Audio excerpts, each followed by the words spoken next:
Sabha MP Rajiv Chandrasekhar, who was the first person to raise this issue in Parliament way back in 2007, joins us now. Rajiv, are you surprised that the government has taken so long to figure this out, that there is a misuse of the FDI route in the hospitality sector, and that FDI meant for hotels is actually being used for arbitrage by foreigners who are buying up residential properties and farmers' land? FDI caps in India are not being enforced or are being loosely enforced. And while it may sound very academic in some sense, but the use of FDI or the bypass of FDI in issues like real estate have a serious impact on many issues, including coastal security, where people are gobbling up land in Goa and other parts of coastal India. So of course, the answer is yes, I'm a bit disappointed that it took so long, but better late than never, as I say. Rajiv Chandrasekhar, even though the centre is perhaps only now taking this issue up, why has the state, like Goa, not taken this up on its own? After all, land issues fall under the purview of the states. No, look, the enforcement of any law or regulation requires both the central government and the state government to play its respective roles.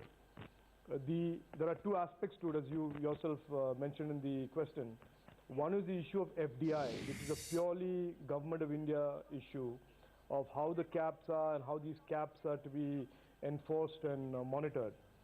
And the second is the issue, the broader and larger issue, which is outside, which is beyond the FDI issue, which is the issue of land from farmers. And we are hearing in a number of cases, not directly related to FDI alone, where corporates coerce land away from farmers, and that is clearly something that state governments must put a halt to, and that is why you need a new land acquisition policy or land acquisition approach at the state government level.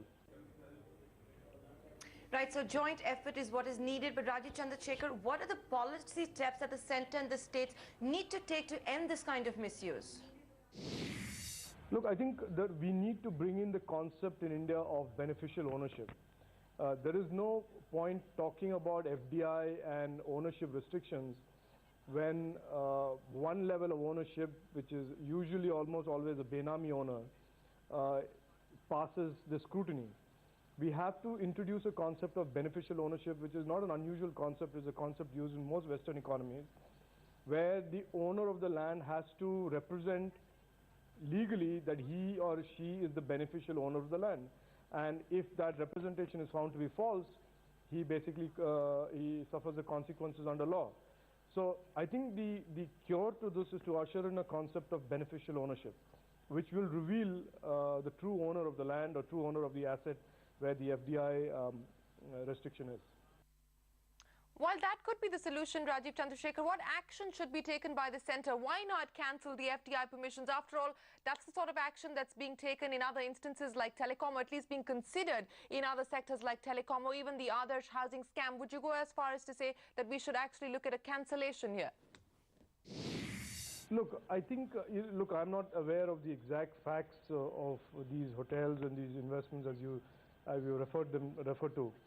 But I think a larger principle and a larger point can easily be made in this context, which is when you have an FDI norm and when you have FDI caps, the government must treat it with respect and must make sure that investors also see that this is a very serious issue, and that if there is a violation or if there is an attempt to violate and just meet the letter of it and violate the spirit of it, the government must come down very heavy on them. And if necessary, legislation has to be introduced to make sure that the punitive consequences of violating the FDI caps are very, very severe. If there is no deterrent, then people will merrily flout law. And the objective of the government is to make the law and make the FDI norm and also create the law that deters people from breaking it. Rajiv Chandrasekhar, since you were the first MP to raise this issue in Parliament, what do you propose to do now, considering the skeletons are falling out of the closet? No, look, I can only do what I can do, but the media and civil society has a significant role as well to put the spotlight on these issues, and I will do what I have to do, which is raise it in Parliament, meet with the Home Minister, write to the Home Minister, and hopefully create awareness amongst other political parties in Parliament that this is a serious issue. And and giving land ownership, especially in coastal areas, to foreign unknown investors is dangerous in more ways than one. All right, Rajiv Chandrasekhar, appreciate your time and thanks very much for joining us on this exclusive CNBC TV 18 exclusive tonight.